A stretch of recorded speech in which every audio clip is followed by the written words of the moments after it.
Good morning, everyone.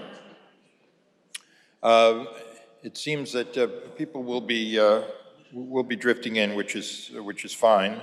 We're glad to see everyone here on day 2 of this convening. My name is Rabbi Gordon Tucker. I am Vice Chancellor for Religious Life and Engagement here at JTS, and a graduate of the JTS Rabbinical School, these many years ago. And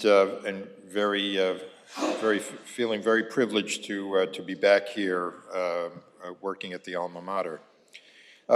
This is, as I just noted, day 2, just to remind you, or those who may not have been able to come here yesterday, our intention was to cover a lot of the different bases in this very complex issue that is both historical and theological, and it is both sociological and has to do with the practicalities and the legal issues relating to anti-Semitism and its what is clearly a very strongly felt resurgence. At least now, we can pray that the resurgence may be temporary, but it is real.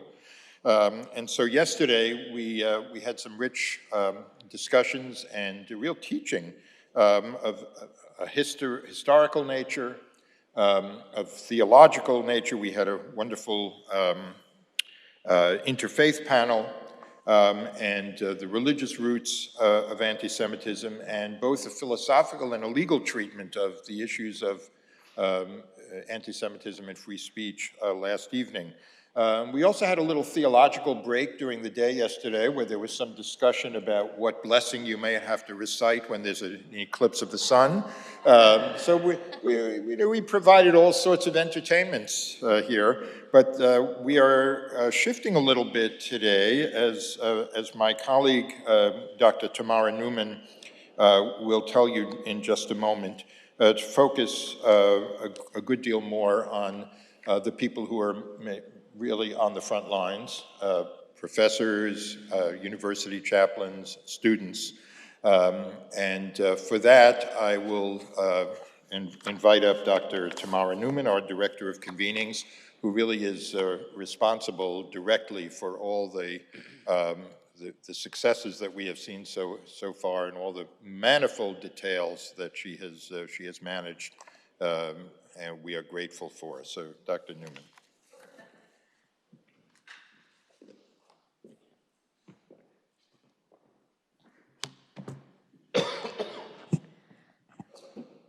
Hi, everybody. So I don't have extensive prepared remarks, but as Gordon said, that yesterday was much more focused on the historical dimensions of anti-Semitism and trying to pull out aspects of allyship from the past.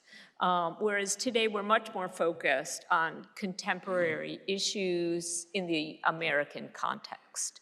And we're continuing a focus on the American campus with those on the ground, faculty and students. There'll be a student panel as well.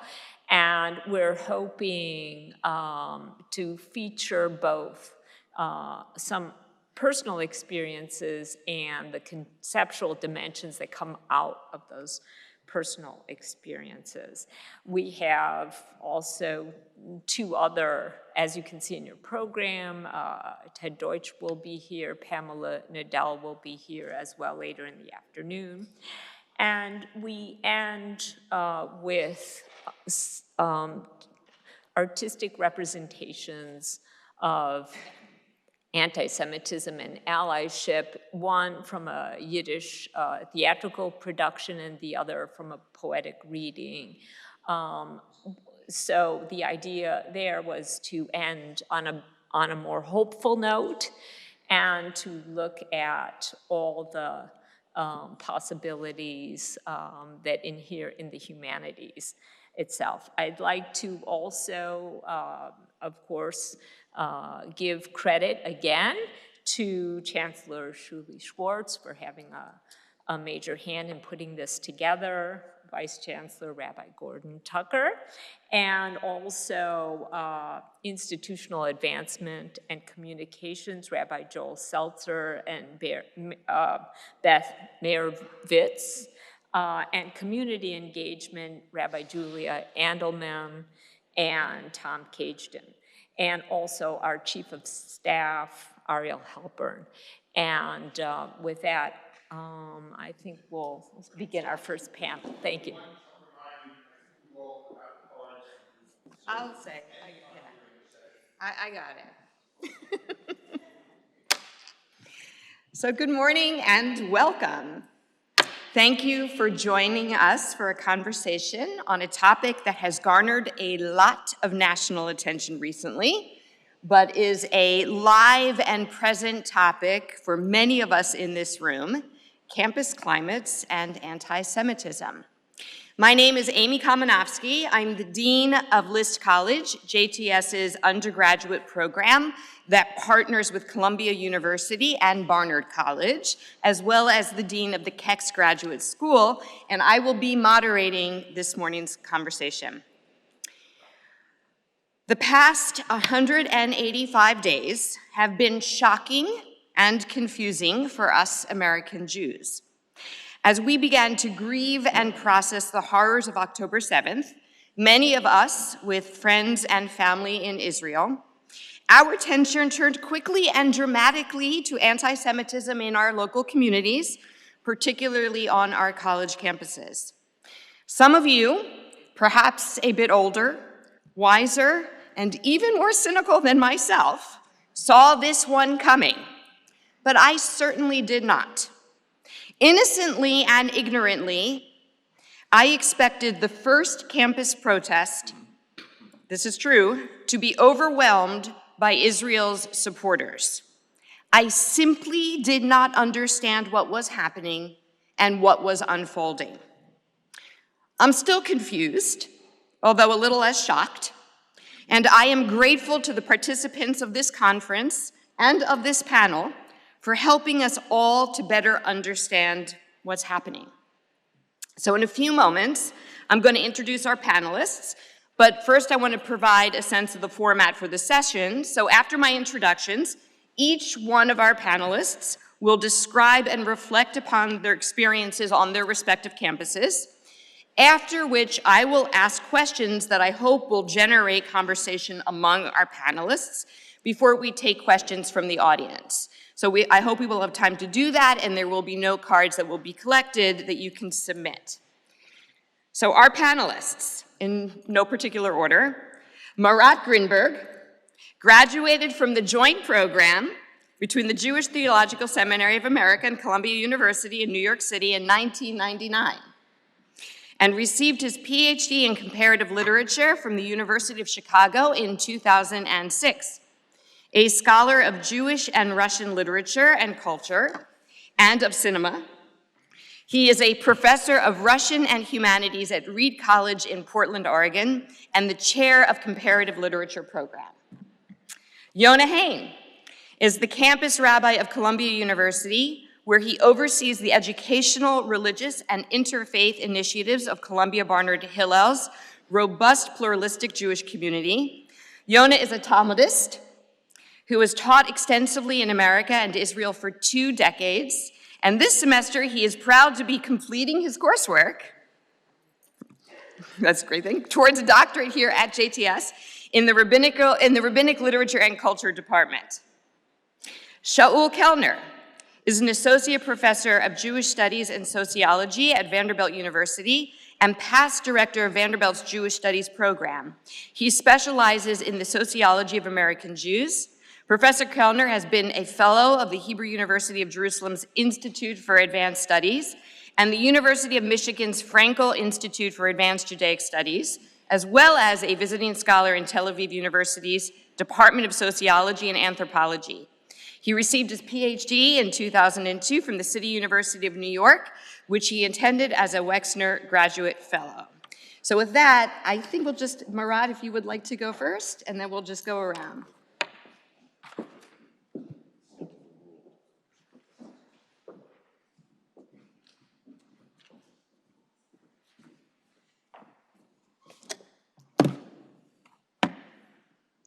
Give me one moment.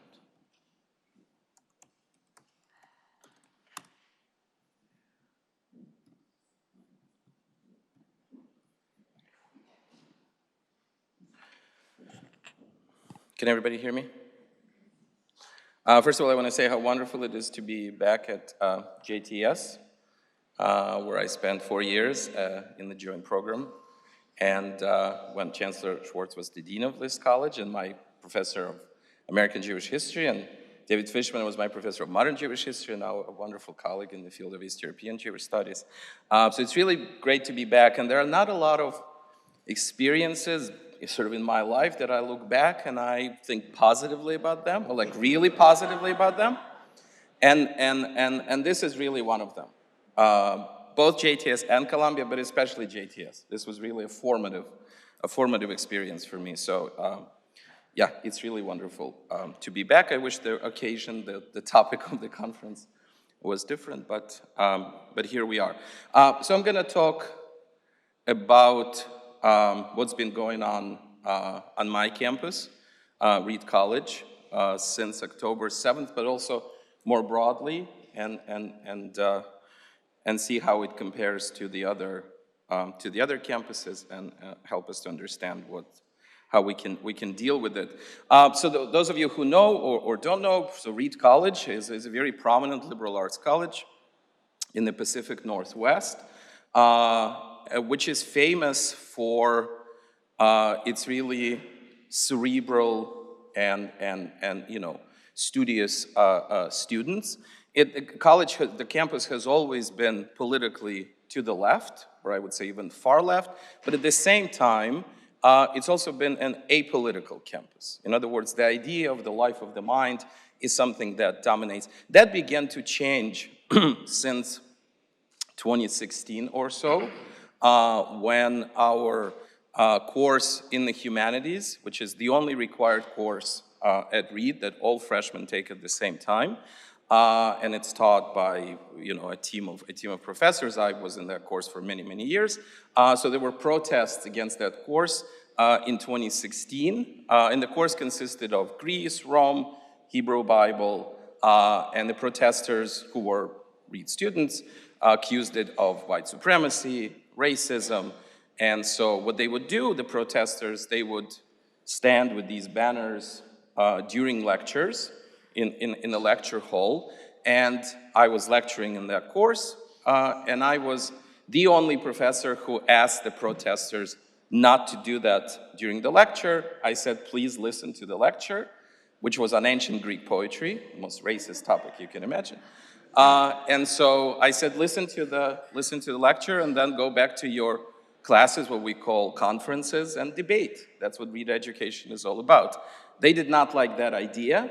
When I came to give the lecture that morning, I was accosted by protesters, by students, and so I ended up lecturing outside with some students following me, some faculty, some colleagues following me, some staying inside. So it was kind of this pretty important moment. Since then, the course has been completely revamped, and I can talk about that later, because I think it is connected to what we're discussing here. Now, in terms of Jewish studies, Israel studies at Reed, we do not have a program in Jewish studies, but we do have a number of faculty who teach in this area, and I am one of them. And I would say one of the main ones, those who want to study Jewish literature, Jewish cinema, Jewish culture, they come to me to write their thesis with me. You talked about whether you expected the response to October 7th. I did expect it, but I didn't expect the ferocity and the intensity of it, and how well organized it would be. So, any time prior to October 7th, anytime you teach Israeli material, in your course, as I do, as soon as you say the word Israel, everybody freezes. It reminds me of the situation that was in the Soviet Union. Whenever somebody, on very rare occasions, would say the word Jew or Jewish out loud, everybody would freeze in the room, right? And then that would be followed by either derogatory remark but everybody would freeze, and that's exactly what happens. To the credit of our students, once you start the discussion and you provide them with the material, and again, in my case, it's literature, it's cinema, the discussion, it continues, they pick up, and it becomes productive. But certainly for a while now, as it's been said here yesterday by some of the speakers, certainly the stance, the anti-Israeli stance, hatred of Israel, I would say, has become such an important part of progressive politics, and which occupy a huge part on our campuses. It's very hard to disentangle the two. There are no other voices, and so it certainly goes with the territory. And so October 7th, and just like on other campuses, we had a number of events organized by Students for Justice of Palestine. So we have a chapter for Students Justice and Palestine. And just like on other campuses, I think Columbia as well, it is a minority of students who are organizing these events, but they're incredibly vocal, and they pressure other students to go along with what they do. And because Reed, it is a small campus, where there is, the students feel that social pressure in any case to conform, right, to fit in. And so that the issue around Israel becomes part of that. So the kind of events that we had, shut down campus for Gaza, walk out for Gaza, what that means that the organizers of these protests, they call on students to get up during class and walk out, yeah? Not a lot of students do that, but you can imagine, if you're in a classroom and a bunch of students get up, walking out, perhaps shouting "Free Palestine," how would you as a student feel? How would you as a Jewish student feel? Although Jewish, I'll talk about that. It's a little more complicated. So we had a number of these events. What is also really unique, perhaps, about Portland is that Portland, if you know anything about Portland, in the last few years, it is ground zero for radical extremist politics, both on the right and on the left. And so you had radical groups outside of the college joining in with our students, the protesters. Yeah? And it's radical anarchist groups. It's groups that are openly supported by the Kremlin, by China coming in. And the college was not quick enough to say, no, you cannot do that. And so I'm going to concentrate on one specific case because it affected me especially, and I was the target of it. So here's what happened. We had an event, shut down the campus for Gaza, protest on campus with the usual banners that we know that language, and one of the banners was globalize the Intifada. So our student newspaper, which is entirely run by students, but available anywhere, just type in Read Quest and you'll see it. One of the journalists there, who was a student in my course, was also Jewish, reached out to me and he said, I'm covering this event for the student newspaper, and I see this, he says, I see this language, globalize the Intifada. It disturbs me on some kind of intuitive level, but I don't know what that means. I don't know what Intifada means, yeah? He says, you are one of the few Jewish studies professors on campus. Would you be willing to provide commentary? He's writing this to me in an email. And I said, okay. And here's the commentary that I provided. I'll just read it to you. I said, Intifada stands for violence against Israel and Jews. There were two intifadas, waves of violent uprisings and terror against Israelis in the 80s and early 2000s, which are responsible for the death of 1,000 innocent civilians. Suicide bombings, which devastated the Israeli society, were part of this.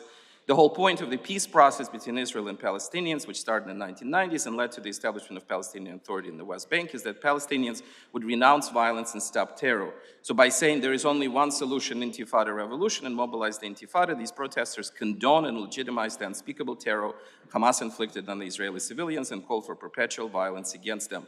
And it is anti-Semitic. It threatens and is directed against Jewish lives. These slogans have been seen at other campuses. The slogan says Intifada everywhere, which means violence against Jews and deadly violence at that everywhere beyond Israel. This is an unadulterated anti-Semitism. Biased reports must be filed. So this is what I said. And I specifically wanted to be pedagogic, that is, provide the context, right? But also say it is perfectly okay to have a protest for peace, for the reconciliation between the two peoples. This is not what we're dealing with, right? So I sent all of those comments to this student, this journalist, and the next day, the article comes out in an electronic version a few days later, and I open it up, and I see that everything is there. Everything that I said verbatim, right? This is Professor Marat Grinberg, who's a scholar of, I think they said, Soviet Jewish, history and literature. Here's what he said, and I was impressed. I sent it to my colleagues and friends, and I said, wow, they're actually doing serious journalism. Good for them. Now, as soon as the article was up, you had a barrage of hate comments coming in, anonymously, but by students. And so I'll just read to you some of what the comments were. So the thrust of the comments was, why ask the most Zionist professor on campus, that's moi, who does not speak Arabic, about the meaning of the word intifada? One student put it this way, quotation, I think the choice to ask the most Zionist professor on campus his opinions on the term intifada is irresponsible at best and targeted and dangerous at worst. Another student asked, why ask a Soviet Jewish Zionist professor about any of this? Another student said that my comments prioritize the comfort of a genocidal, bureaucratic ethno-state that is younger than some of the people it aims to destroy and whose land it occupies. These students clearly did not take the history courses we were required to take at List College. Another student said, I will never be able to have sympathy for the people who do that, in other words, Israel, even if they wave a symbol that has come to represent my people and invoke their name and their trauma. My family did not die so that someone can use their names to justify genocide. From the river to the sea, Palestine deserves to be free. And that is, so there's, again, a minority, but a very vocal minority among our Jewish students, and there's a sizable Jewish student body who call themselves anti-Zionists and who put out statements like that, not in my name. And then the administration and other faculty look at this and say, so it sort of is like an internal Jewish debate. You yourselves can agree on what anti-Semitism is. I think we'll talk more about that. And sort of use that as, as a reason not to really do anything. So you had all of these comments coming in. And this journalist, the student, reached out to me that day and said, I'm terrified. I'm afraid to leave my dorm room. I'm getting other hate messages, and I said, I fully stand by you. Good for you. Just, you did great work. But a few hours later, I don't know why, I decided to open up the website again. And I see that every single word of mine has been removed completely. And the following explanation provided, and I'll read it to you. At the time of the article's publication, The Quest, that's the name of the newspaper, was unaware that Professor Grinberg had previously expressed support for certain views on Twitter, which the editors found deeply troubling. So look at this incredibly vague language. Deeply troubling can refer to anything. Of course, they're referring to pro-Israel, pro-Israel tweets, not even my own tweets, but the tweets I liked. Had the Quest been aware of these views, the paper would not have quoted Professor Grinberg. When the paper became aware of these views, the editors made the decision to immediately remove the quotes after being informed by the Student Press Freedom Initiative that it was legal to do so. I don't know where that sort of operates the same way it did in the Soviet Union or in China today, or in Putin's Russia. We have replaced Professor Grinberg's comments with a direct quote from Encyclopedia Britannica. We thank those who brought this to our attention. And so, a couple of hours later, there's another disclaimer that they put out, and they say, we were just informed that Professor Grinberg's name appears on line 25 in the newspaper. We didn't see it. We removed it as soon as we were notified. In other words, just expunge, remove, purge. Not a trace should remain of this most Zionist professor on campus. So, paper version of the article came out a few days later, a week later, where the article was there again. I'm not there at all, and all other voices were there. The administration, SJP, except for this one Jewish Zionist voice. And the newspaper, in this paper version, they published 2 letters to the editor. And one letter, a letter is from an alum, who was actually my student in one of my courses, that said that I represent violent eliminationism on campus, and that the newspaper had no right to ask me about anything, and that I should be investigated. And then another letter is from a current student who was also in one of my classes, and it said the following, and I'll quote, "Why in the world would you interview known Zionist and professor of Jewish and Soviet studies for opinion? Regardless, this conflict is not a Jewish issue, it is an Israel and Palestinian issue." Yeah? And so here's what happened, and I think it's a clear case of, it's not even censorship, it's just purging, defamation, and I had many, many conversations with our administration who say, yeah, you know, we stand by you, but there's really nothing we can do because X, Y, and Z. And I said, you know, I don't want to be punitive, but you should call in these students and you should explain to them, if you want to be journalists, that's deeply, deeply unethical, regardless of the content of the matter. And so apparently they tried to do that, and the students ultimately said that they will not meet with me because they're too afraid to meet with me. And I think that's the first time in my entire career when I had a student who was afraid to meet with me, and I think afraid to meet with me because I'm a Jew, because I'm a Zionist, because of, I don't know, yeah? Hey, what is interesting, and again, I think it speaks to the sort of the uniqueness of Reed, is that clearly the intent here was to cancel me.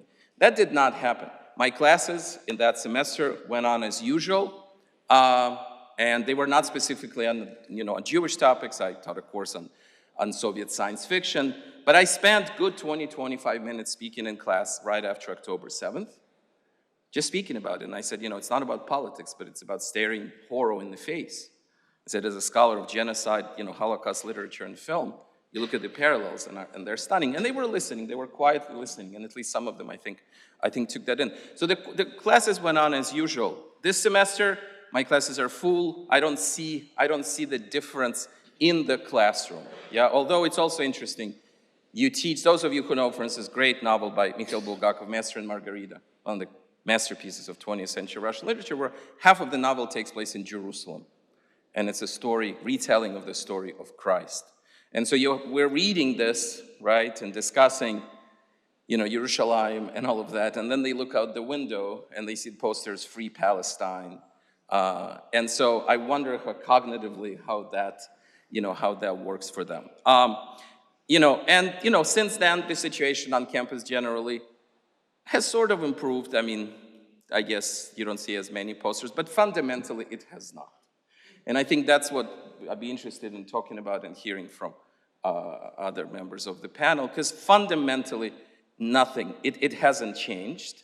And because it is now, these views are at the core of how so many of our students view the world.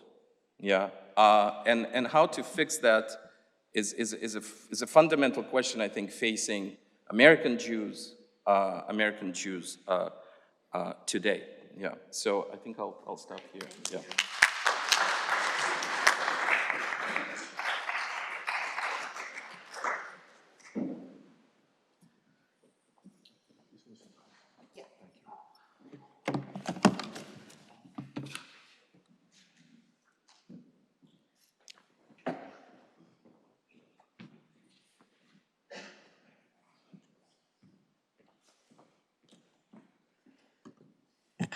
Thank you. I'm at Vanderbilt University, and this is a private university in Nashville, Tennessee.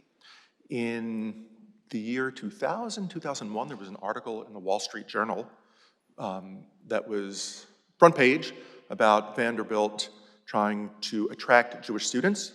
At the time, it was probably 2% Jewish, and it was an elite, white, Christian finishing school in the South. And the chancellor at the time thought, correctly, if we want to be a great national university, we need diversity. And diversity includes Jews. And the university created a Jewish studies program. It also created an African American and diaspora studies program at the same time. And the university donated land for a Hillel building and then recruited. They created faculty lines. The position that brought me from the Upper West Side to Nashville, Tennessee was created as part of that program, and I moved to Nashville in 2005. The university is now about 15 to 20% Jewish. There was a time when Jewish life, Jewish students, Jewish institutional life was understood as crucial, key to diversity at the university. It still is understood as important to it, but because we have succeeded in that, we're now doing other things, and we are a much more international student body. We're a much, much more regionally diverse, racially diverse, religiously diverse student body than before, and bringing Jews to campus was a big part of that. I'm just saying this by way of context, and I want to read a letter to you that we wrote. This is an open faculty letter to our Jewish students. About 34 at this point, 34 faculty members, Jewish and non-Jewish, signed it. And I'll read it to you first. This will basically give you the context, and then I'll fill in some of the details. We, Vanderbilt faculty, this, by the way, this was read at Hillel and Chabad Shabbat services on Friday night, March the 29th, or whatever the Shabbat was, around there. We, Vanderbilt faculty, stand in solidarity with Jewish members of our student community. In March, activists petitioned to require student groups, including your Jewish chaplaincies, Hillel and Chabad, to abide by a boycott of Israel. Although we take diverse stances on the Israeli-Palestinian conflict, we are united in our commitment to freedom of conscience and freedom of expression. We are concerned by efforts to utilize institutions of governance as a lever of power to compel student groups to participate in boycotts against their will or suffer consequences. Those who wish to boycott other countries should be free to follow their conscience.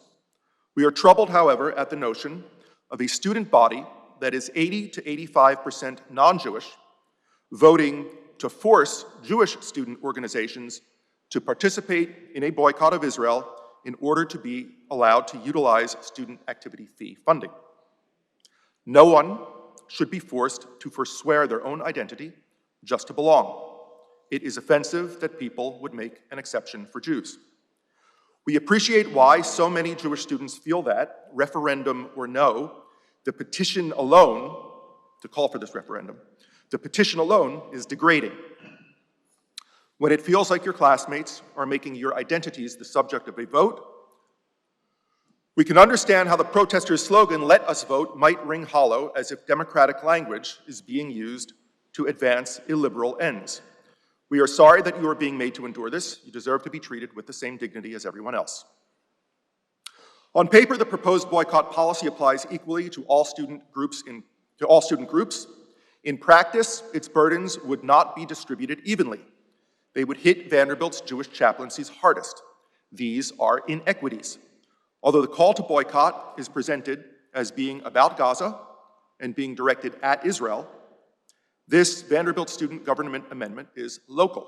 It strikes primarily at Jewish student organizations at Vanderbilt. For Jews, boycotts are no neutral symbol. They evoke a long and dark history of policies to isolate and exclude Jews. We sense with increasing concern that our campus discourse has ignored or minimized this history, even as a proposed student government policy risks reproducing a form of oppression that has specifically harmed Jews in the past. Our month of March here might have unfolded differently had our students, faculty, Vanderbilt student government, student newspaper, or administration forthrightly acknowledged from the outset that the boycott campaign violated the values of openness and respect enshrined in Vanderbilt's community creed. It neither, quote, promoted a culture of civility, nor treated you with, quote, equity, inclusivity, or respect. No university attorney need ever have begun thinking about the boycott's legal consequences under federal or Tennessee state law. All we needed to do was open our own student-initiated community creed and insist that we live up to the values that we profess. These are intensely difficult times for many of us here at Vanderbilt. In our Jewish, Israeli, Palestinian, Arab, and Muslim communities, many of us are grieving. Please show compassion and love for your fellow students. Please recognize the humanity in everyone. We encourage students and faculty to speak their minds about the Israeli-Palestinian conflict with passion and courage, and these now are quotes from the Vanderbilt Community Creed. With passion and courage, to study the issues with curiosity and humility, to challenge their own and others' assumptions through active participation in constructive conversations about our differences, to openly engage with ideas, experiences, and with one another, and to do so within a culture of civility, grounded in equity, inclusivity, and respect. And it's signed by 31 faculty members. Now, the letter itself gives you a sense of the context. Let me just fill in a few of the blanks here. The student activists had petitioned to call for a student government referendum to add a boycott provision that would be mandatory in the student government constitution. And the administration said you cannot do this because there is an anti-boycott law in Tennessee, and it would put Vanderbilt, the institution, in violation of the state law, and we would lose state contracts, scholarship money, research funding, and the like. And then the petitioners began a protest campaign under the slogan, "Let us vote." And if you look in the newspapers, it made national news. So that is the context. And faculty had spoken up on behalf of the petition campaign. And Jewish students came to me as a Jewish studies professor who's seen as someone who's sympathetic and willing to listen, and said, "Why is no one speaking up for us?" And I don't do letters. And so I hemmed and I hawed, let me go and talk with the administration, let me see if there was a listening session with the provost, and then that other faculty letter got covered in the local newspaper, and I came back to them and I said, I will write something. And so a group of us, Jewish and non-Jewish, got together and we drafted this, and we opened it up, and we had faculty sign.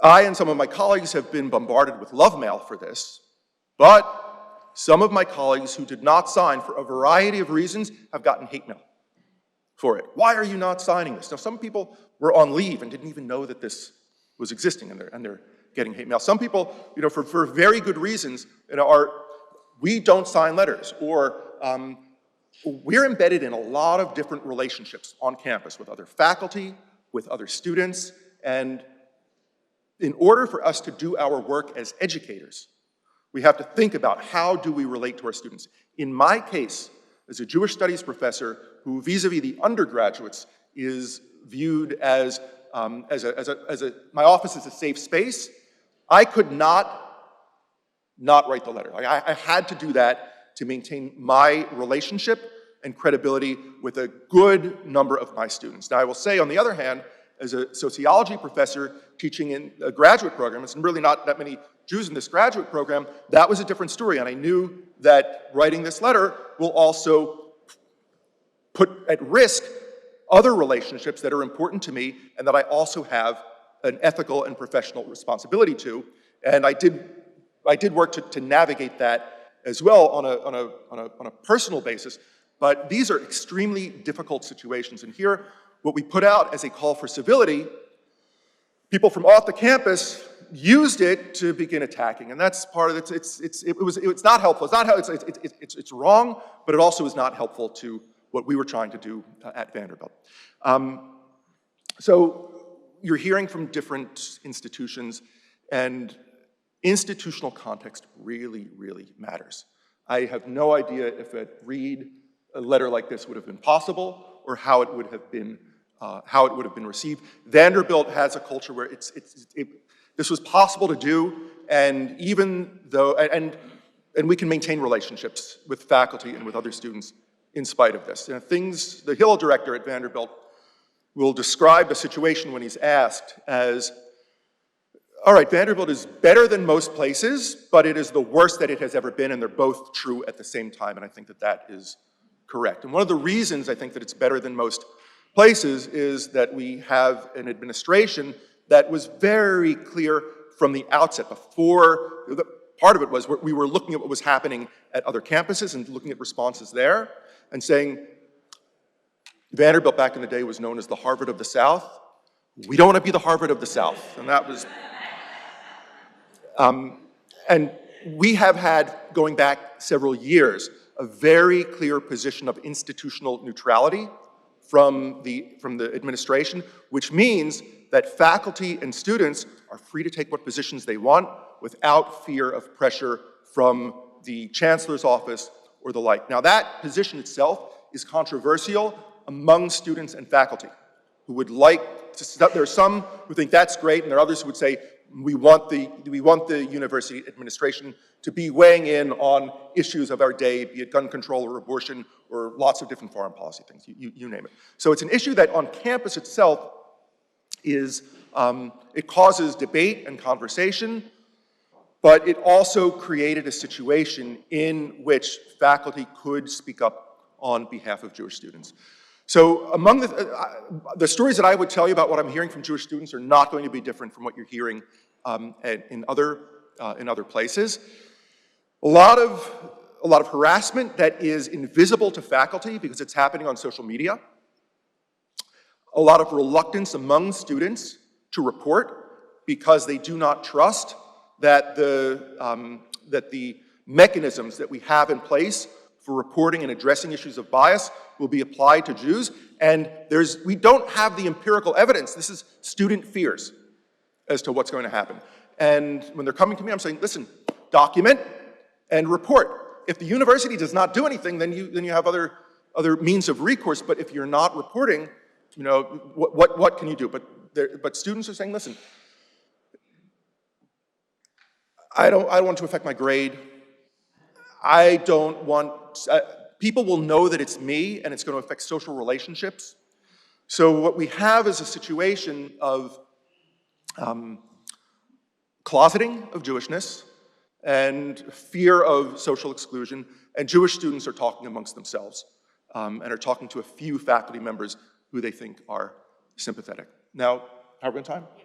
Okay, so my research also deals with Jews in the Soviet Union. It's actually about American activists fighting for Soviet Jewry, and that's the primary frame that I'm thinking about when I think about unequal treatment of Jews. I'm not thinking, like for me, the Nazis and race-based oppression of Jews is not my primary framework for thinking about this. My primary framework for understanding oppression of Jews is this is political.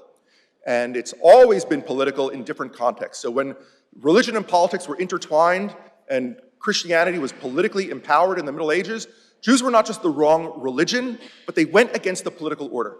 And the same thing was true in the Muslim world with some different types of treatment. You know, in capitalist systems, Jews were Bolsheviks. And in communist systems, Jews were communists or imperialists. So the Jews are being framed as a political other, symbolically as representative of the antithesis of the good. And in a university context right now, Jews, Israel, are being framed as settler colonial, which is, in certain intellectual contexts, that's the ultimate evil, and Jews now become symbolic of that. So is it race-based? It's not race-based, but are there continuities with the way that Jews are framed as an absolute other? Yes.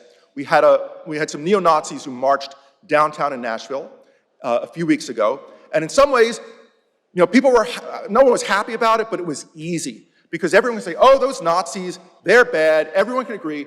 We're not anti-Semites, and they are. And no one takes Nazis intellectually seriously. And the difficulties in universities is that we have an othering of Jews that is taken intellectually seriously. I don't think that we should be labeling it, because then we get into definitional disputes. And I will tell you that anti-Judaism, religious anti-Judaism in the Middle Ages is different from race-based anti-Semitism in the 1800s. Both were pernicious. Doesn't matter how you label it. I think what we need to be doing is describing the situation that Jews are facing and let that situation speak for itself. Thank you.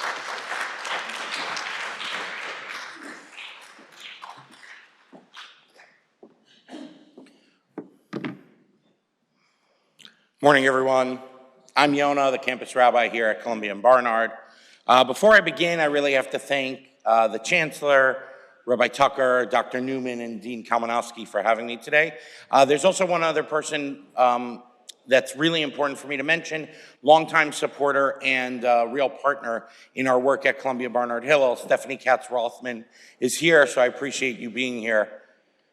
If we were having this conversation a year ago, I would liken anti-Semitism at Columbia University to surfing the internet. We're all familiar with our browser, and we might have multiple tabs open. And there's a dark web. There is some sort of anti-Semitic presence. Not sure necessarily where it might pop up, where the websites are that we want to avoid, but for the most part, we can go about our business, check our websites without necessarily having anti-Semitism overwhelm our internet browsing. And to different degrees, we dictate how much exposure to this kind of anti-Semitism we're interested in. But since October 7th, I would liken it much more to a virus, malware, where we cannot dictate the terms in which we engage with anti-Semitism on this campus. It is in your face. It is almost ever present, although in the last 6 weeks, there's been a little bit of a toning down, and it has been unavoidable. So what is the nature of this? What are the narratives that I see as part of this anti-Semitism on our campus? So firstly, going back even a year ago, there is this binary of powerless and powerful, colonizer, colonized, oppressed and oppressor.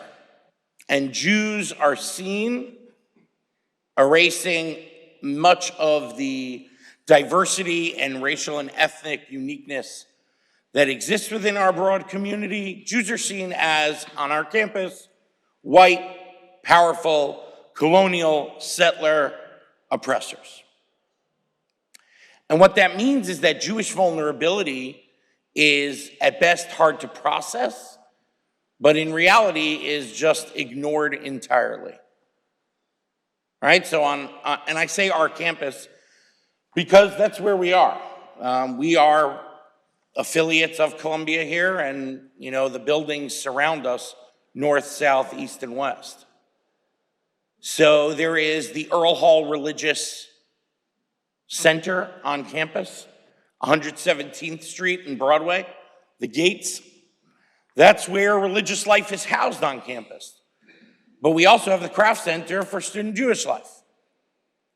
Wrapping your head around as a neutral party how Jews could simultaneously have this incredible building and tremendous access and advantage, but at the same time be vulnerable, sometimes led to unintentional anti-Semitism at best, and then at worst, some nefarious actors erasing Jewish vulnerability. That's what it was a year ago.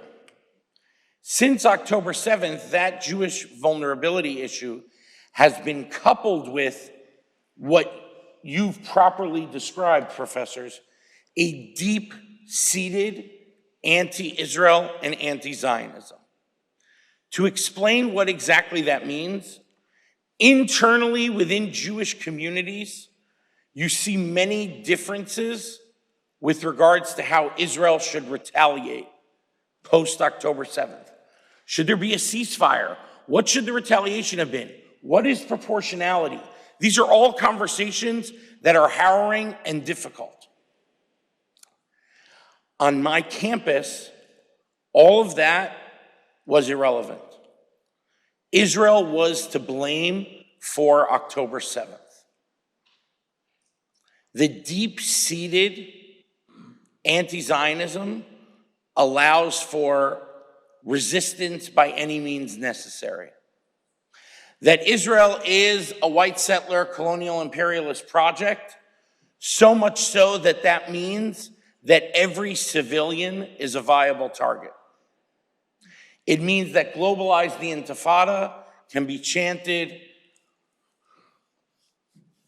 And this combination of an erasure of Jewish vulnerability coupled with this deep-seated anti-Israel and anti-Zionist politics has created a scenario where dehumanizing Israelis is par for the course. There is nothing someone can say about an Israeli that would be deemed as too far. I don't use this comparison lightly, but if someone made a nasty remark or made a joke about Hitler, no one would say, hey, come on, he's human. You know, Hitler had a mom too. It is to that extent, there is nothing that one can say about Israelis on our campus where you would be called out for having gone too far. And that creates a situation where Jewish students, staff, and faculty are in a really, really difficult spot. So I want to illustrate 3 ways post-October 7th that I've seen this manifested. So firstly, at our moment of great vulnerability, October 7th, the biggest massacre of Jews since the Holocaust, on my campus, we were not met with comfort and compassion. We were met with hostility. Already on October 8th, there was a rally planned which aimed to harness the power of October 7th's groundbreaking breakthrough. We were not met with compassion and allyship. It was, Israel is to blame for October 7th. Well, what did you expect? So this disregard for Jewish vulnerability and Israeli humanity, it leads to the way you called it, Professor Kelner, was closeting your Jewishness, right? I see it as a lot of self-censorship. So I'll give you an example from my life. At the Office of Religious Life, right? So I work at Hillel and I'm part of Columbia University's Office of Religious Life. And there I work with many different faith-based leaders. So we planned in July for November 1st, a religious diversity workshop. Run of the mill, 30 students come, they get lunch, they want to grow, they want to hear a little bit about other traditions. They're seeking, they want to just make sure that they know how to be sensitive and inclusive. And for the 30 days after October 7th, I took on the custom of Jewish mourning ritual and I didn't shave. So by November 1st, I was pretty disheveled. And in my opening remarks, I shared, I just want to name that I'm sorry for my appearance. I'm following the Jewish mourning rituals, and I'm not shaving because of the loss of Jewish life. And immediately a hand went up. And one of the students said, I don't think it's right that you're mentioning the loss only on one side. And in that moment, I recognized that they were expecting an ecumenical environment. And I said, Imam Ibad and I work together, sometimes divide and conquer, sometimes we're back-to-back, partnering together. There is certainly loss on both sides. I was just referencing my, look. And for the last 5 months, I've been wondering if that was an appropriate response. In that moment, should I have said, you're right, there's loss all around? Or should I have said, excuse me, but let me grieve how I want to grieve? And in the ensuing discussion, a student mentioned how they were sick and tired of just how extremist everyone seemed to be. And they said, because even the Jews, they're not all bloodthirsty warmongers. No hand went up to correct that kind of insensitive phraseology at best.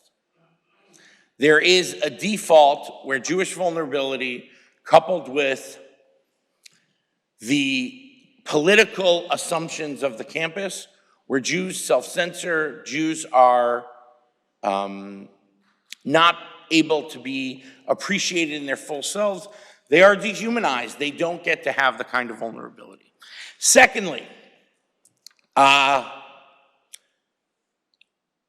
believe that the islands separating northbound and southbound Broadway between 114th and 122nd Street for the past 6 months have been the sites where hostage posters have the shortest lifespan. That is not a humanitarian Palestinian liberation move. Hostages are like Gazan humanitarian crises. They must be released. And on our campus, sadly, they were at best torn down and at worst defamed. I was walking home one Shabbat afternoon from services at Hillel with my 12-year-old son, and he saw a hostage poster with genitalia drawn over it. And his little poor 12-year-old self could not process such cruelty. It was a terrible moment this past semester. And then thirdly, the way that I see the anti-Semitism in a profound way play out on campus is something that I'm sure Dean Shizer discussed last night, and that is the question of free speech. We can get into exactly how Jews over the past 100 years have had a different social status within the university, leading to this fascinating phenomenon where free speech is an ultimate value on campus, but certain speeches aren't welcome, and how Jews have slipped through the cracks in these categories. But what Dean Shizer has pointed out is that for most protected classes, for most minorities, the definition of free speech is determined by the impact on the protected class.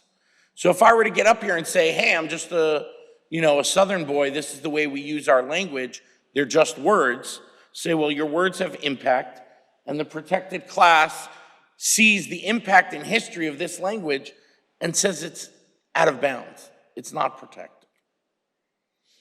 But when it comes to Jews, globalize the Intifada and from the river to the sea, whether they are anti-Semitic and whether or not your intent, what it is a dog whistle or just dreaming of a state where Jews and Palestinians can live side by side from the river to the sea.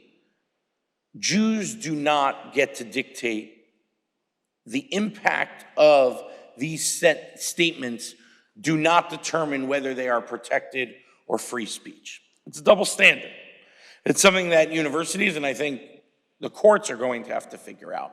But what it amasses to is that Jews don't fit neatly into the categories of our university, of power and powerless, of the one-to-one overlay of the American struggle for racial equality and the Israeli-Palestinian conflict. And so Jews have discomfort, they have moments of discrimination, they have self-censorship, and they have moments of real dehumanization. I worry that Marat's introduction, that he had only positive memories of JTS, which should be true, but that he has mostly positive memories of Columbia won't be the case for future generations. I worry about that. And I worry ultimately for the state of the academy writ large. One of the things that is so preposterous about hearing your story, Marat, it's antithetical to the whole notion of why we believe in higher ed. We're supposed to discuss these conversations. Zionism on my campus just means white supremacy. I feel bad for Michael Stanislavski. He's a professor. He doesn't get to share in the discourse of what the rich traditions, ideologies, and opponents believe with regards to Zionism. So, thank you for my time. Thank you. So, is this on? Yeah, everyone can hear me? Because I think what we'll do now is the second part, which is going to be hopefully a conversation among the panelists, we'll do from our seats.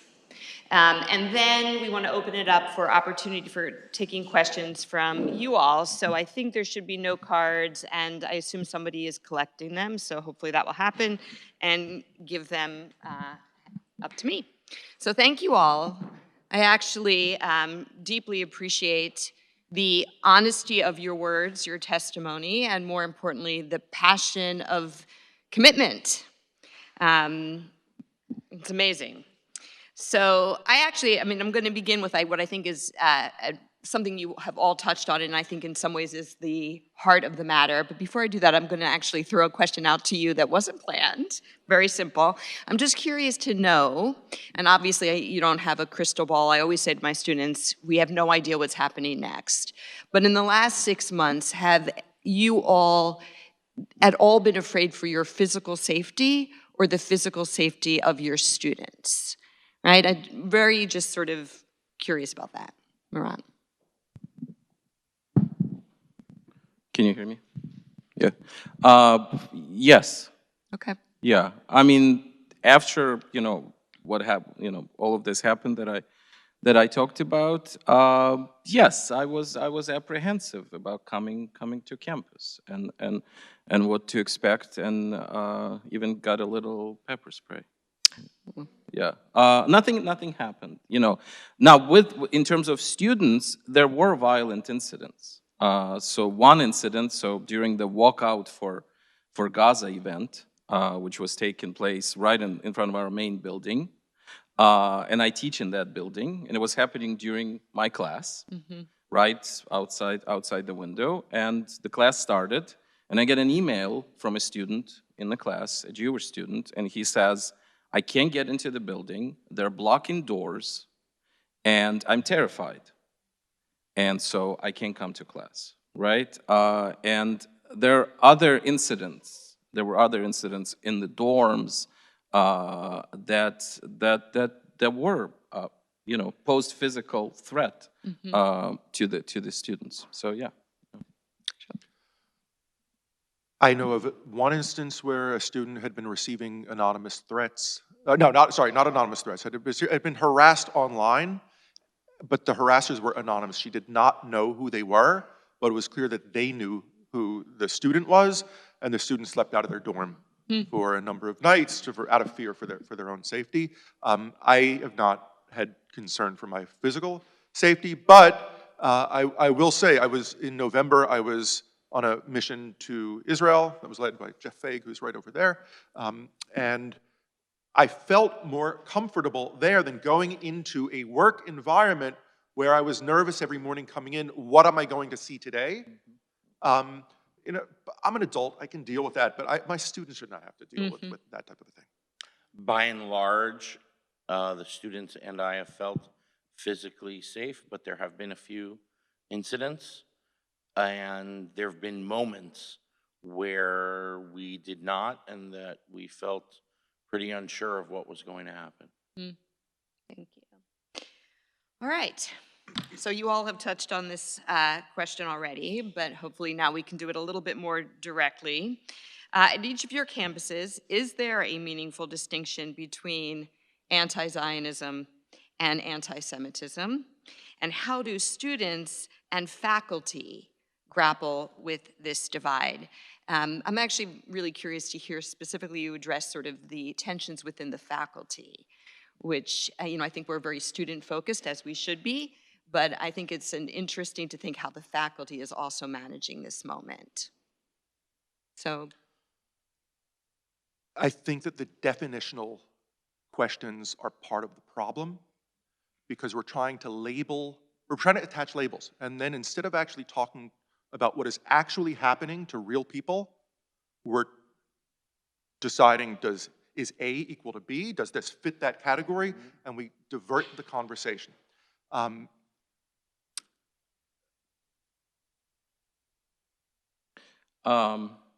Yeah, I mean, I think, there's a famous line from Vladimir Mayakovsky's poem that says, when we say Communist Party, we mean Lenin. And when we say Lenin, we mean Communist Party. So when they say Zionists, they mean Jews. And when they say Jews, they mean Zionists. I mean, they're absolutely interchangeable by this point. And I agree absolutely with you that a useful lens through which to view these events and what is happening in this context is the Soviet Jewish context, right? Because anti-Zionism is a science, is a social science invented by the KGB after the Six-Day War. And speaking, kind of thinking scholarly, the article that I wrote about this incident that I was describing today, I named it Lehavdil, right? So we should, obviously, there is a difference, right, between the Soviet Union and the United States. And there are nuances, but ultimately, I think you're absolutely right. We're dealing with a sort of an animal that is very similar to how the Soviets viewed the Jews. When on paper, Jews were a legitimate ethnicity, Yiddish was a legitimate language, right? But the reality was completely different, right? And the attack on Jews came through the Zionism door, yeah? And the Soviets would say, yes, there are good Jews who are, workers in our land. Even in Israel, members of the Israeli Communist Party, they're all right. Everybody else is evil, yeah? Using the terms, again, here it's settler colonialism, there would be something similar, yeah? But the Soviet Jews knew exactly what they meant by that and that they were target of all of that, yeah? And I think something like what we're dealing with is very similar. And, it is this kind of radical othering that is now politically acceptable, even celebrated. And on the other hand, it is what I would say, first of all, right, they don't use Zionism the way that Michael Stanislavski would teach it in his courses, right? For them, it is Nazism, racism, all of these horrible things. So it is at best, sort of a fundamental misunderstanding of, Jewish history. But at worst, and I think that's the real thing, it is kind of this woeful erasure of Jewish identity, right?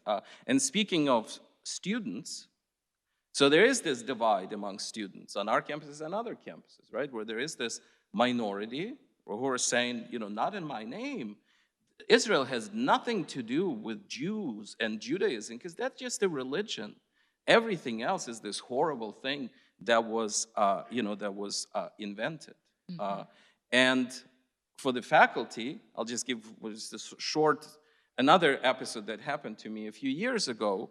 A student, a freshman, who was taking this humanities seminar that I was talking about, he made a post in a Facebook group that was only open to students, but it was shown to me, where he said, did you know that Marat is a Zionist? This was 2017, 2018, something like that. And then he goes on and says, oh my God, he's a Zionist, so he supports the genocide of Palestinian people. And what would happen if a Palestinian student were to be in his class? Like, how would that work out? Yeah? So I was shown this, and I'm thinking how to deal with this. So I shared this with my colleagues, and I said, I have no problem being called a Zionist. I'm proud to be a Zionist. And they looked at me as if I said, I have no problem being called a Nazi. I'm proud to be a Nazi. And that describes a large portion of the faculty. Wow. At Reed. And so that story has a happy ending because I ended up inviting the student in. We had an hour-long conversation. By the end of the conversation, he retracted the post and he sort of apologized, whether genuinely or not, I don't know. Yeah. Actually, today, I don't think that would be possible, that conversation. Yeah. I think that Jews can differentiate between anti-Zionism and anti-Semitism, but if I were a Gentile, I would proceed with extreme caution Because if the overwhelming majority of a minority class identify as Zionist, I'm not sure I would want to wade into those waters. I've had a number of times I have said over the course of this year to colleagues and students and seminarians on campus, if I, a lifelong Zionist, had half the confidence in my Zionism as you have in your anti-Zionism, and the faculty piece is really interesting on Columbia's campus. Being an anti-Zionist faculty on Columbia's campus is inertial. That is commonplace. And the Zionist faculty feel pretty intimidated, many. Some are outspoken, some sign letters, some do so anonymously. But especially after the trauma on October 7th, we actually made a decision. At the Hillel, in the past, when faculty wanted some resources, we kind of said, that's more for your synagogue or your JCC. We're kind of uniquely Columbian. We don't need to do a Hanukkah faculty party. And they started reaching out, and I pivoted part of my portfolio to pastorally counsel mentally faculty members. I'm worried about retaliation if I speak up. I've been tenured for 18 years, and all of a sudden the person in my office next to me supports a the massacre of Jews. And it's been striking to see tenured professors who feel a lack of confidence to be vocal. Do you want to say something? I'd like to add. My personal experience was from my non-Jewish colleagues, nothing but support. And I was surprised by that because I was expecting not to be. So, but I'm a sociologist and I think about this stuff sociologically. And to like directly answer the question, when we talk about anti-Semitism, we talk about it in a bubble. And we have been having in this country a conversation about racism that is an important conversation, and our conversation about anti-Semitism is entirely disconnected from it. We frame anti-Semitism in terms of a psychology, a prejudice. We think about it in terms of incidents, which are like, oh, this and that. We don't think about it in terms of oppression, in terms of power relationships, and in terms of social structures. So if we were to see the incidents simply as manifestations of something structural and deeper that's going on, then we would understand why you talk to students and they say, no, my day-to-day is fine. But we read the news and we know this is going on. This is also from looking at the Soviet Jewish lens. American Jews fundamentally misunderstood the Soviet Jewish situation. We imagined that every day they were suffering because it was such an oppressive system. No, there was systemic oppression, and the day-to-day, people laughed. And that is happening here as well. So as a sociologist, when I'm looking at what's going on, I think about it in terms of enemy construction. Enemies don't exist. We socially construct them. What is the intellectual, I'm going to use jargon. What is the permission structure? That is to say, intellectually, how do we ground and justify the idea that we can talk about Jews? It's acceptable to say these things about Jews, but we would not say these things about other groups. And the issue is that in the universities, we have an intellectual permission structure that allows very, very educated people to think that it is okay and to feel morally justified in othering Jews. And that's a problem. Actually, it's a good segue into my next question, which is sort of, so, what should we do, right? And what initiatives are in place to increase awareness about anti-Semitism amongst students, faculty, and staff? How effective are they? And we can sort of link that to this other question. I mean, we're talking about allyship as, potentially as a strategy to help us do this work. So what does allyship look like in the context of combating anti-Semitism on each of your campuses? I think it's a 10-year endeavor. I think it starts with academic positions having a more balanced Middle Eastern Studies department. I think it involves investing in Holocaust, genocide, and hate studies positions. I think it involves retraining or reconstituting the training of inclusion and equity and diversity to see Jews as people who can't justifiably be othered. And ultimately, I think it's a major question of how we interact with these institutions in general.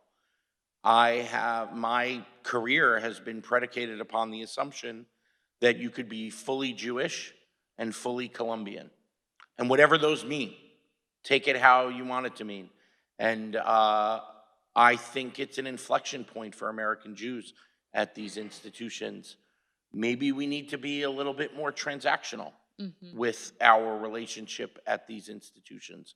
Maybe we're there getting a degree and we'll try to be fully Jewish and we will be somewhat Colombian. And as tragic and even, to be honest, it represents a failure of my project. I think the reality demands that we ask, even if the changes are being put into place, should we have a degree of skepticism or at least awareness and intentionality when we send our children to these places? So just also to be specific, like roles of task forces and letters and statements, I'm curious how effective you feel these have been. There is a public climate, and if we're silent, we're not shaping public climate. And part of the ways in which Jews are being marginalized and excluded is creating a public climate that pressures Jews to hide their Jewishness. I've seen two things happening among students on campus. One is, we don't want to talk about this and the Jewishness is going inside, but I've seen others who the Jewish stars are coming out. They're being very proud. And in terms of what we can do, second wave feminism had an organizing strategy, and it was cognitive liberation, really.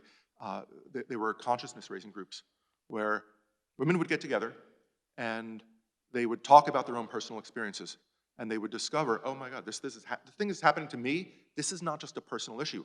You're sharing it too. And when you're able to move from the personal and thinking it's all like, this is just my own unique experience, to recognizing, no, there's actually a social problem here.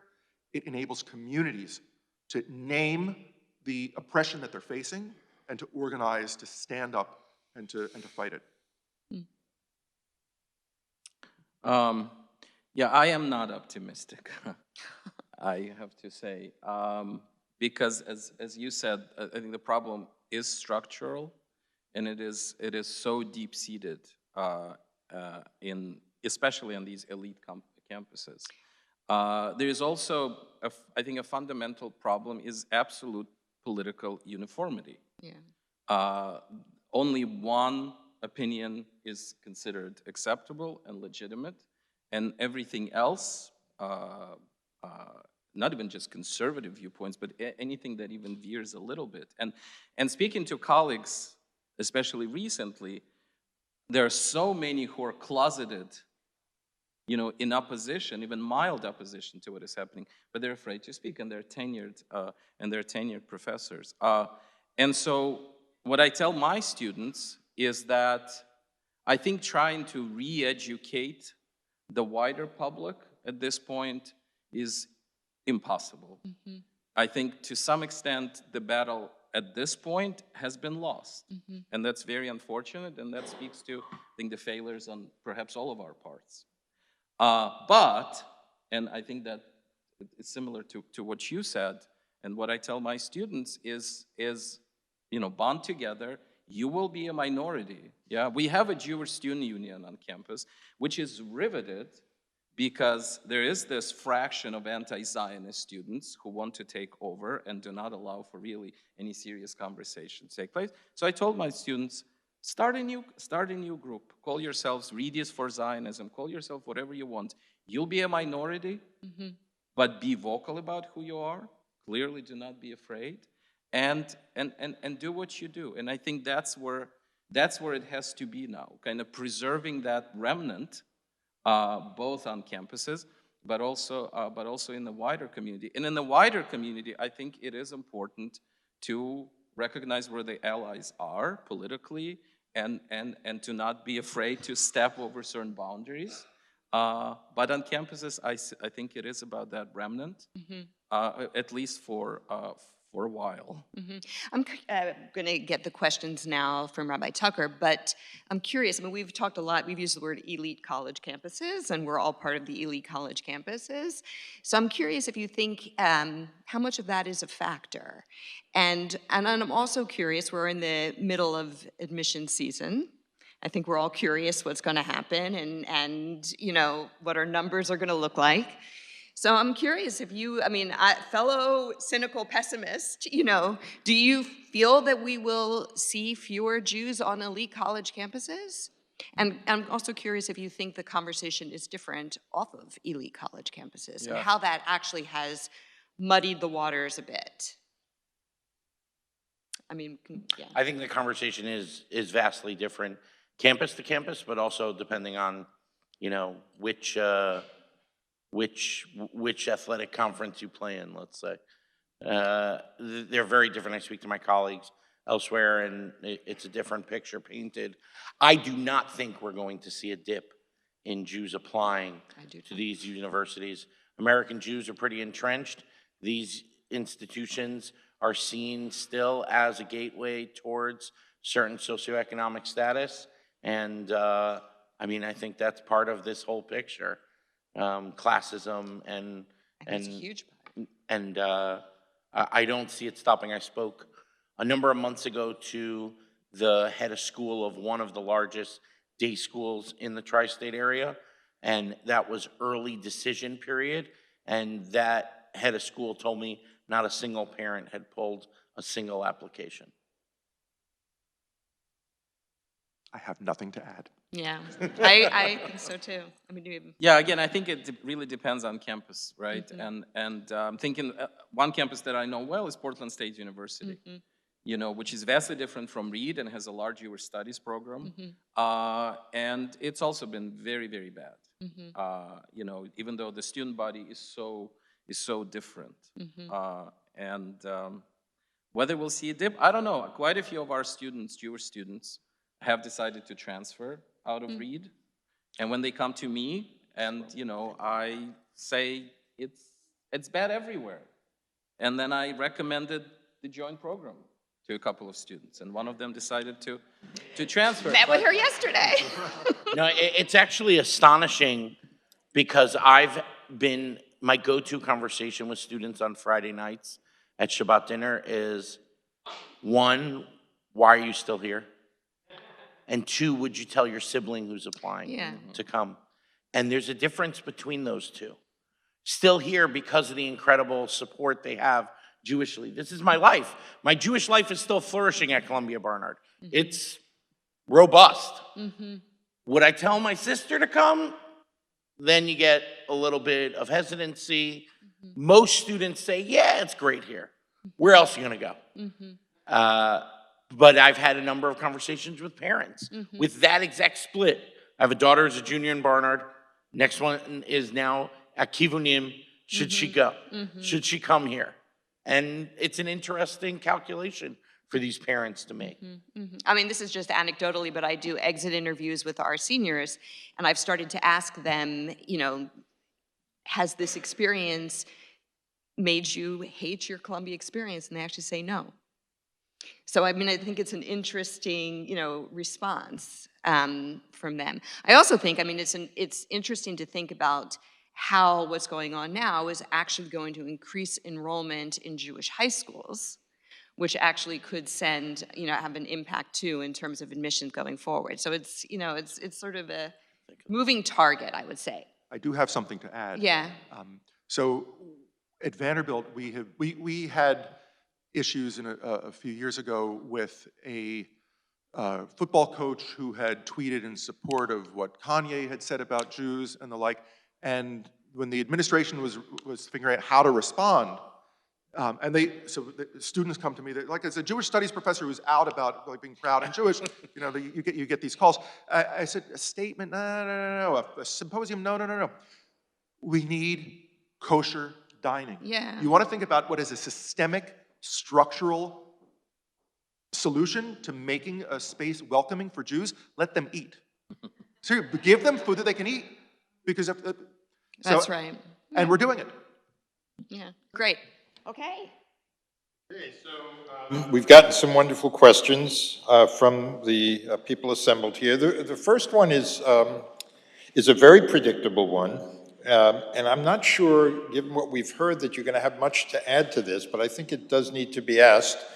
So the title of this whole convening is Anti-Semitism and Allyship. And so, the question is the answer here, well, yeah, we could talk about, allies in, historical times and, the allies in, religious communities, but on campuses, not so much. Or is that not the case? Are there, despite everything that we've heard here, are there still, you think, untapped avenues of allyship on the campuses? I think that we need to be recognizing and celebrating our allies. We have allies, and we like to tell ourselves that we don't.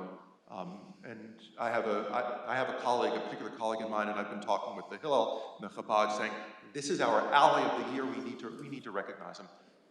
And I think it's really, really important. I had a really different experience than you did. I was quite envious when you said that your colleagues were supportive.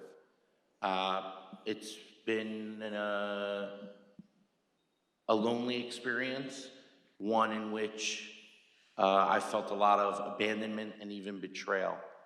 Just the utter silence of many multi-faith leaders, and it's been something really, really hard to reconcile, 17 years of interfaith work and very few texts post-October 7th. But I do agree, celebrating our allies, and that's really important. Thank you, Carissa, for being here. Yeah, I would say, of course, they're allies, yes, but they're afraid to come out. Yeah, so you would get these, emails or hush-hush, conversations, but those who are actually willing to come out and vote on the faculty floor. So there was one attempt to pass a resolution on the faculty floor condemning Israel, which did not pass, right? And did not pass, I think, not because of huge love for Israel, but because just most of the faculty just don't want to deal with any of this, yeah? And so again, it's tricky and it depends on each campus. But of course, one big part of the puzzle is the administration and how they're acting, and especially the DEI offices, which could be potential allies. And I think with DEI, there is sort of a split in thinking. We can train, or whatever, somebody can train DEI administrators about anti-Semitism, about Israel, etc. And there are those who say that the whole DEI mechanism has actually contributed to this, and so we need to think about perhaps how to dismantle this, right? And again, it's a difficult conversation, right? Because as you pointed out, the conversation about anti-Semitism has been completely disjointed from a larger conversation about racism. And in fact, the conversation about anti-Semitism has turned into this conversation about anti-Zionism, which they see as actually contributing to fighting racism. Yeah, so it's complicated, but there are so many who are afraid. So many allies on campus who are afraid to show their support, including tenured professors. Yeah, I had a colleague say to me, because of how entwined on this campus the Israeli-Palestinian conflict has become with the American struggle for racial equality, he said, as a white professor, I know that I should be vocal against anti-Semitism, but I'm worried that I'm going to be seen as an anti-black racist professor. That's exactly. So let me follow that up with one of the questions that has come from the audience, which was, what is the role of universities in overcoming the dynamics and the climate of learning and discourse? And, this is one of the things that came up in your discussion about how antithetical to what a university is about for Zionism not to be able to be even discussed in an academic and an intellectually open way.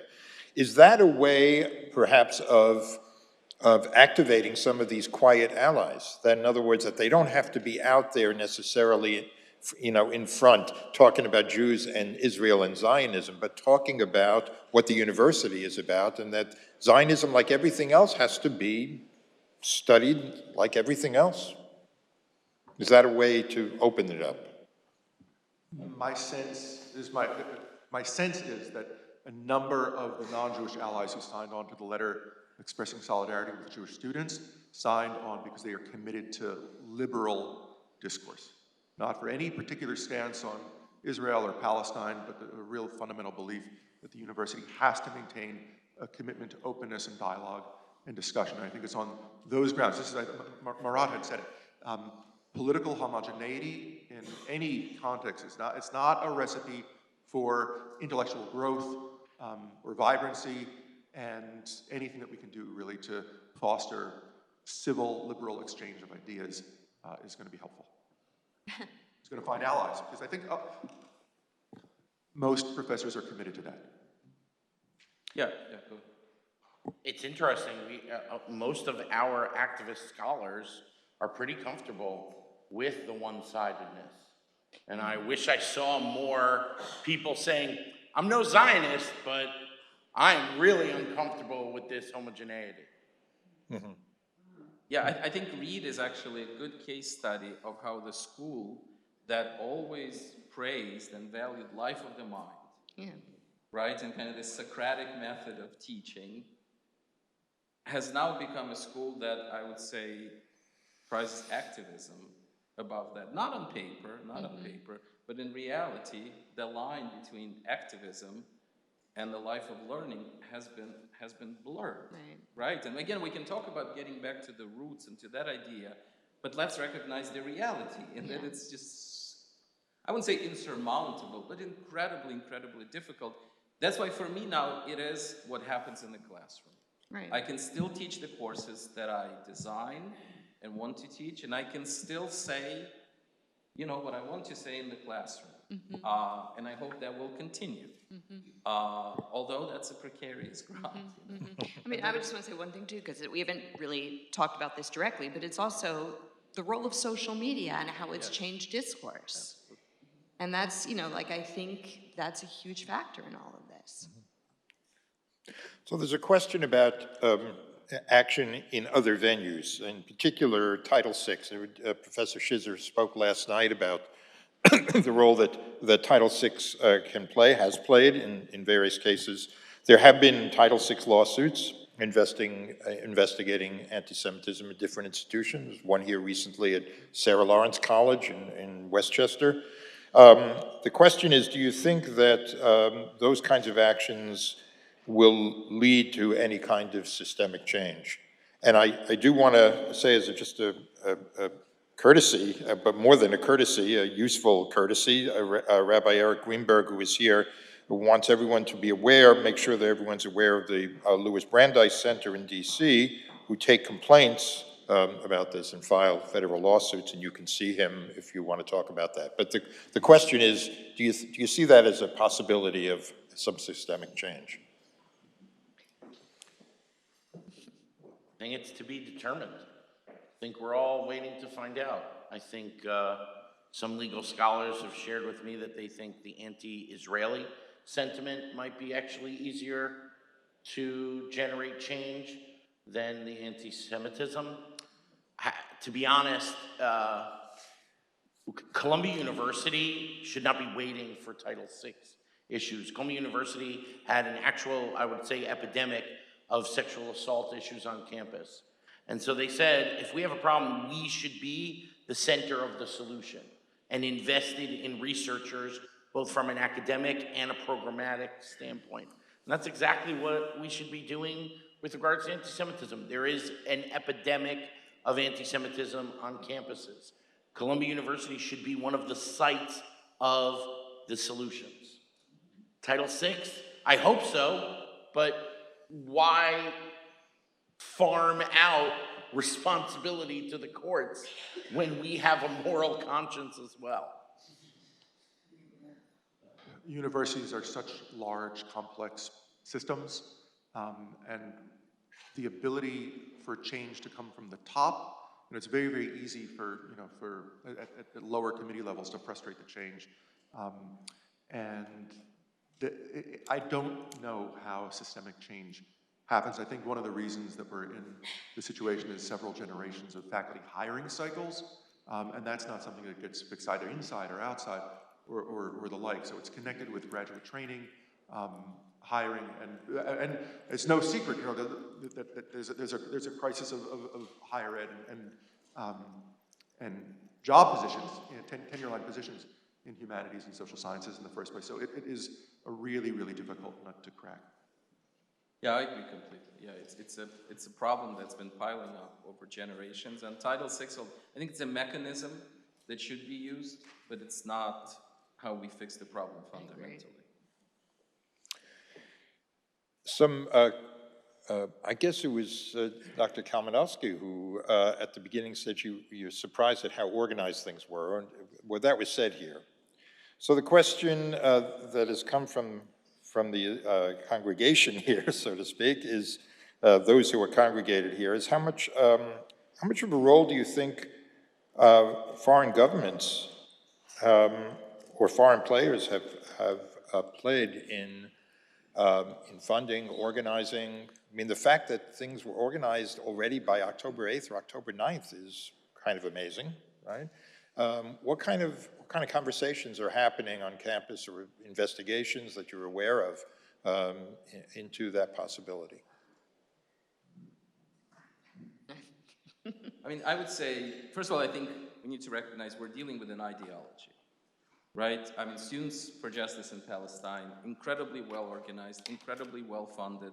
Students on campuses get the talking points from the top, right? That's why they're all the same on all of these campuses. It's the same language. And so we're not just dealing with sort of students who just want to have fun and expressing, their opinions. No, it's ideological, even if a lot of these students just spit out this propaganda without really understanding what they're saying.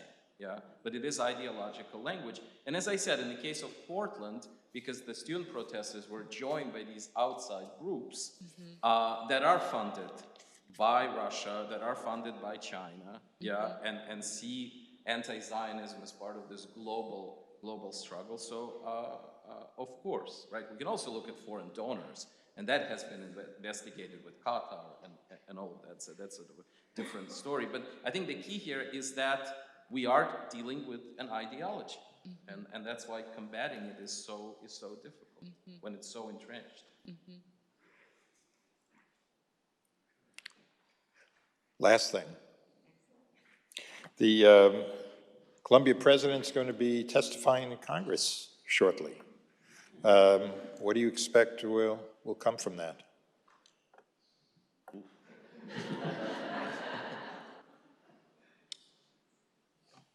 Are we live streaming? Are we recording?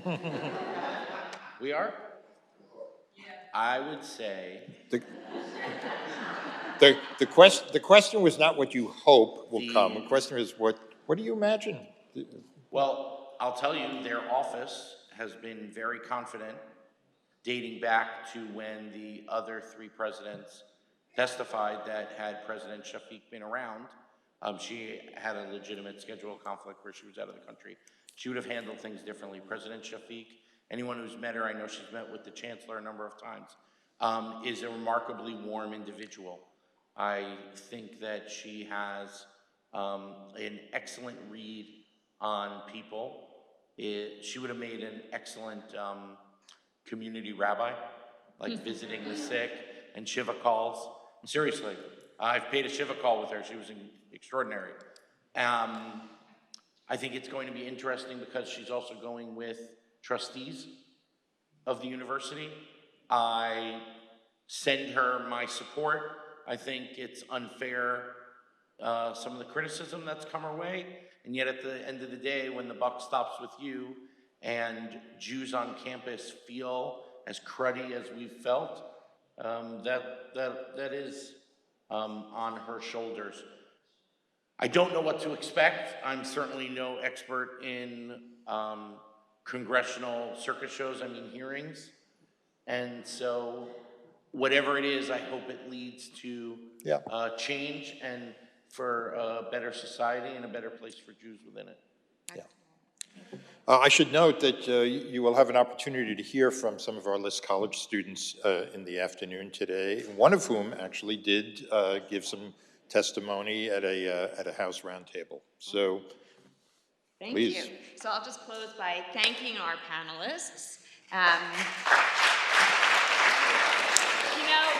We've come together in the last 48 hours, to address the present, but also to imagine the future. So I just wish us all of us, the strength to address our present and the strength to imagine a better future. Amen. Amen. Amen.